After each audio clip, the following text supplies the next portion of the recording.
শুধু আমার বাড়ি বলে নয়, এখন অনেকের মুখেই শুনতে পাই যে যারা রাস্তায় নামছে বেকার নামছে, কারণ বিচার টিচার কিছু পাবে না। একবার ভাবুন যে আমাদের শাসক দলের উপর আমাদের জনসাধারণের কত বড় আস্থা। এত বড় একটা ঘটনা ঘটার পরেও যে আমাদের শাসক দল আমাদেরকে বিচারটা এনে দিতে পারবে না, আমরা সেটা অনেক আগেই জেনে গেছি। কিন্তু তারপরেও আমরা জনসাধারণ বিচার চাইবো না, সেটা তো হতে পারে না। কারণ আন্দোলন করা, বিচার করা সবটাই আমাদের উপরে। বিচার দেওয়াটা হয়তো শাসক দলের উপরে হতে পারে, কিন্তু বিচার ছিনিয়ে নেওয়াটা জনসাধারণের উপরেই, কিন্তু কারণ জনসাধারণই হচ্ছে শেষ কথা। সেই জন্যে সকাল সকাল আমি বেরিয়ে পড়েছিলাম হাইল্যান্ড পার্কের উদ্দেশ্যে, কারণ আমার বাড়ির থেকে কলকাতার ডিস্টেন্সটা অনেকটাই। কারণ হচ্ছে প্রথমে আমায় 1 ঘন্টা অটোতে যেতে হয়েছে, তারপরে 1 ঘন্টা ট্রেনে, তারপর আরও 1 ঘন্টা মতন, প্রায় 40 মিনিট মতনই ধরুন ট্রেনে, তারপর আরও 1 ঘন্টা মেট্রোতে, তারপর আরও একটা মেট্রোতে 15 মিনিট, তবে কিন্তু আমি পৌঁছেছিলাম। আমরা সবাই বিচারের আশায়, আমাদের তিলোত্তমার বিচার চাই, আমরা কারোর এগেইনস্টে না। Justice, you want justice, we want justice, we demand justice, we demand justice, we demand justice, we demand justice, we demand justice, justice, justice, justice, justice, justice.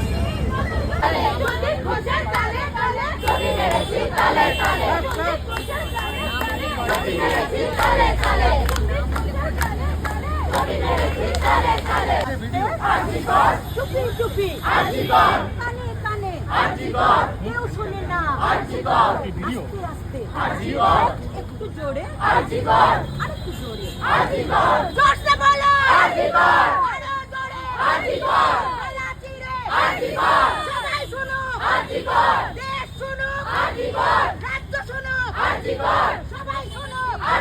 आजादी हम छीन के लेंगे, आजादी हम मर के लेंगे, आजादी हम लड़ के लेंगे, आजादी इन रेपिस्टों से, आजादी इन मोलेस्टर से, आजादी हम लड़ के लेंगे, आजादी हर लड़का मांगे, आजादी हर लड़की मांगे, आजादी हर ट्रांस मांगे, आजादी हर हत्या मांगे, आजादी आजादी आजादी आजादी आजादी आजादी आजादी justice I demand justice you demand justice she demands justice he demands justice she demands justice he demands justice I demand justice you demand justice we demand justice I demand justice আরে জবাব চাইছে জনতা ভয় পেয়েছে ক্ষমতা জবাব চাইছে জনতা ভয় পেয়েছে ক্ষমতা এই ছেলেটা আর্জিকর ওই মেয়েটা আর্জিকর আমার মেয়ে আর্জিকর তোমার মেয়ে আর্জিকর আমার বোন আর্জিকর তোমার বোন আর্জিকর দেশের বোন আর্জিকর রাজ্যের বোন আর্জিকর আসতে বলো RG Kar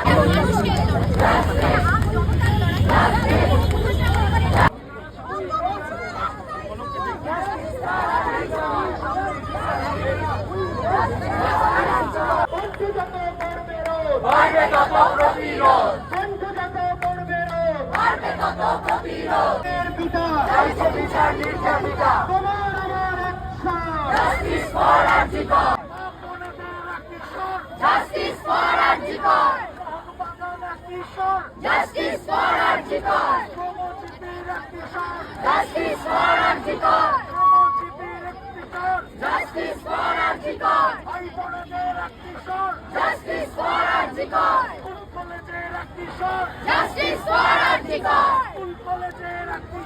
Justice for Arjikar! Justice for Arjikar! Justice!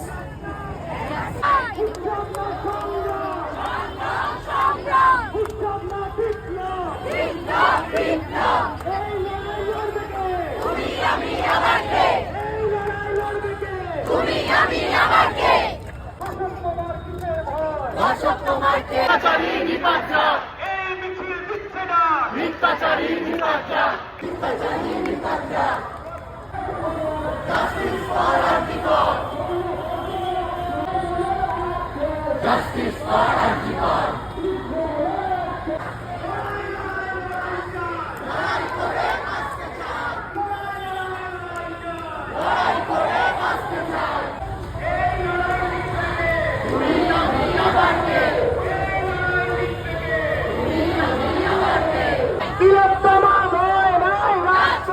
তিলোত্তমার ভয় নাই,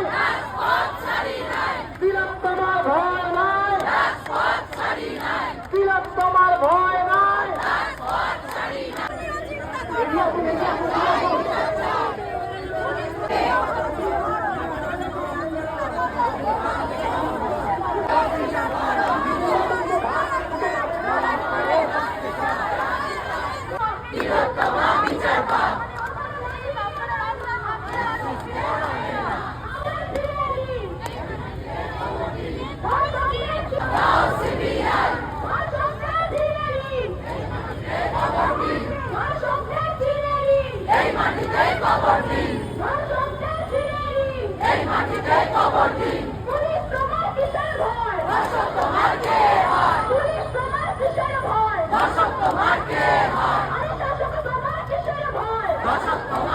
যেটাকে এক কথায় বলা যেতেই পারে জনসমুদ্র।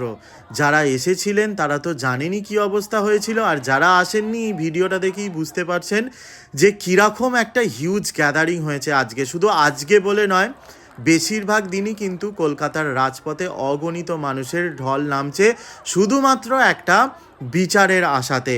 আমরা যারা রাস্তায় নেমেছি, এই তীব্র গরম, এই রকম প্রখর রোদের তাপে আমাদের বাইরে বেরোনোর কথা ছিল না। আমরা ভালো খাবার দাবার খেয়ে বিছানায় একটু টান টান করে ঘুম দিতে পারতাম, বা ঠান্ডা ঘরে আমাদের আপনজনেদের সাথে বসে খোশ গল্প করতে পারতাম। কিন্তু তারপরেও যে মানুষটার সাথে আমাদের কোনো রক্তের সম্পর্ক নেই, সেই মানুষটার জন্যে আমরা আজকে রাস্তায় নেমেছি, কারণ তার সাথে কোথাও যেন একটা আমাদের আত্মার সম্পর্ক হয়ে গেছে।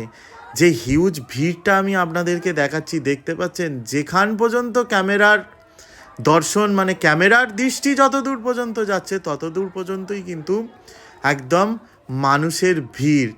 এরপরেও যারা ঘুমিয়ে আছেন তাদেরকে একটাই কথা বলি যে আপনারা জাগুন। সমস্ত পুলিশ কিন্তু খারাপ নয়, দেখতে পেলেন যে একজন কিন্তু অলরেডি এই গ্যাদারিংয়ের ভিডিও করছে, হয়তো তার কোনো আপনজনকে পাঠাবেন বলে।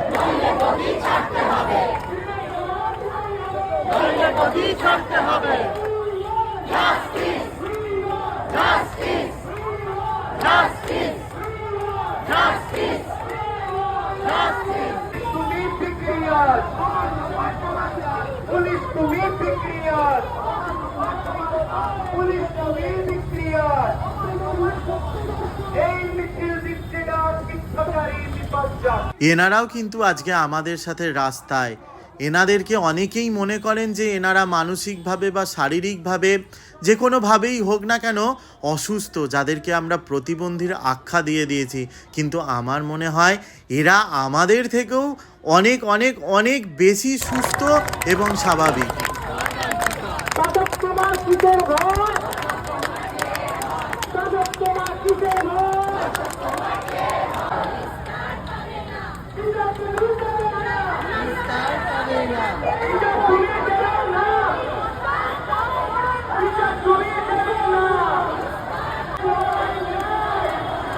এদেরকে দেখে কি একবারও আপনাদের কোথাও মনে হলো এরা প্রতিবন্ধী? আমার বরঞ্চ এদেরকে বেশি সুস্থ বলে মনে হয়েছে সেই সব মানুষদের কথা ভেবে যারা নিজেদেরকে সুস্থ স্বাভাবিক ভেবে ঘরের মধ্যে নাকে সর্ষের তেল দিয়ে এত বড় ঘটনাটা হওয়ার পরেও ঘুমোচ্ছে। বা বলতে পারেন যারা ভাবছে যে এটা অন্যের বাড়ির ঘটনা, অতএব আমার এতে মাথা গলানোর দরকার নেই। আবার কোনো কোনো মানুষের মত, কি দরকার রাস্তায় নামার, কিচ্ছু হবে না, শুধু আমার বাড়ি আপনার বাড়ি বলে নয়, অনেকের বাড়ির লোকেরই হয়তো এই রকম মতামত। তারপরেও কিন্তু আমরা থেমে থাকিনি, আমরা আজকে রাস্তায় শুধুমাত্র বিচারের আশায়। আর কেন বিচার পাবো না বলতে পারেন? আমাদের শাসক দলের উপর কি আমাদের একটুও ভরসা নেই যে আমরা বিচার পাবো না? কেন শাসক দলের উপর আমরা আস্থা হারিয়ে ফেলছি? এই কারণটা কি কেউ কোনো দিন খুঁজবে না? কেউ কোনো দিন বুঝবে না জনসাধারণের চাহিদাটা? কি বলেন আপনারা? কারা সুস্থ, আমরা না এরা? এই মিছিল নিচ্ছে না সন্দীপ ঘোষের গালে গালে, সন্দীপ ঘোষের গালে গালে, সন্দীপ ঘোষের গালে গালে, শিখদের গালে গালে, বিনীত গোয়েলের নরম গালে। এরপরই আমাকে মিছিল থেকে বেরিয়ে আসতে হয়েছিল। মুখ চোখ দেখলেই হয়তো বুঝতে পারবেন যে খুবই অসুস্থ বোধ করছিলাম, মানে এতটাই শরীরটা খারাপ লাগছিল যে বাধ্য হয়েছিলাম মিছিল থেকে বেরিয়ে আসতে। সকাল 10টার সময় বাড়ির থেকে বেরিয়েছিলাম, আর যখন বেরিয়েছি মিছিল থেকে তখন প্রায় ঘড়িতে বাজছিল 6টা। যদিও আমি 2 থেকে আড়াই ঘন্টা হেঁটেছিলাম মিছিলে, তারপরেও কিন্তু শরীরটা সাথ দেয়নি। মানে 10টার থেকে 6টা পর্যন্ত কোনো খাবার পড়েনি, জল পড়েনি শরীরে, যার জন্যে ডিহাইড্রেশনের মতন হয়ে গেছিলো। মানে এতটা পথ আমি যে আবার কি করে ফিরেছি, প্রায় বাড়ি ফিরতে 9:30টার উপর বেজে গেছিলো। বাড়িতে যে পরিমাণ টেনশন করেছে বাড়ির লোক, আর আমাকে যে অবস্থায় দেখেছে, মানে সেটা ঈশ্বর জানে আর আমরা জানি। যাই হোক, এর পরেও কিন্তু আমরা যতই অসুস্থ বোধ করি না কেন, শুধু আমি নয়, এরকম হয়তো অনেকেই হচ্ছে অসুস্থ এই তীব্র গরমে, কিন্তু এর পরেও কিন্তু আমাদের আন্দোলন থামেনি, থামবে না। আমাদের কিন্তু বিচারটা পেতেই হবে, সেই জন্যে আন্দোলন চলছে, চলবে। Justice for Arjikar! Justice for Arjikar! Justice for Arjikar! Justice for Arjikar! Justice for Arjikar! Justice for Arjikar! Justice for Arjikar!